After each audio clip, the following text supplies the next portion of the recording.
Welcome back friends on ખાના ખજાના. તો લખી લો પનીર મખની બનાવવાની રીત.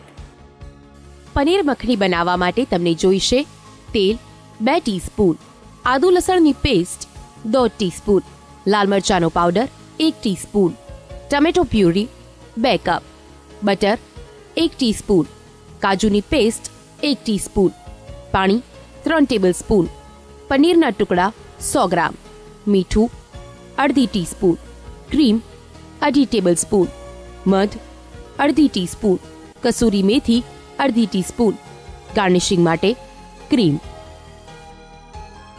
પનીર મખની બનાવવા માટે સૌપ્રથમ પેનમાં તેલ ગરમ કરો. ત્યારબાદ તેમાં આદુ લસણની પેસ્ટ, લાલ મરચું પાવડર, ટમેટો પ્યુરી એડ કરી બરાબર મિક્સ કરી લો. ત્યારબાદ બટર, કાજુની પેસ્ટ, પાણી એડ કરી બરાબર મિક્સ કરી લો. ત્યારબાદ તેમાં પનીરના ટુકડા, મીઠું, ક્રીમ, મધ, કસૂરી મેથી એડ કરી બરાબર કૂક કરી લો. ત્યારબાદ પનીર મખનીને સર્વિંગ બાઉલમાં કાઢી ક્રીમથી ગાર્નિશ કરી લો.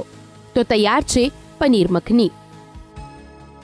ફ્રેન્ડ્સ, આપણને લાગ્યું કે ઠંડી તો જાણે ગાયબ જ થઈ ગઈ, પણ ઉત્તરાયણ પછી જે ઠંડીએ તેનો રંગ પકડ્યો છે, તો આવી મસ્ત મજાની ઠંડીમાં સરસ મજાની બે રેસીપી તમને શીખવાડી છે. અમારી રેસીપી તમને કેવી લાગી અમને જણાવો અમારા ઈમેલ આઈડી પર. આપણે મળીએ નેક્સ્ટ એપિસોડમાં. Till then stay foodie and good bye.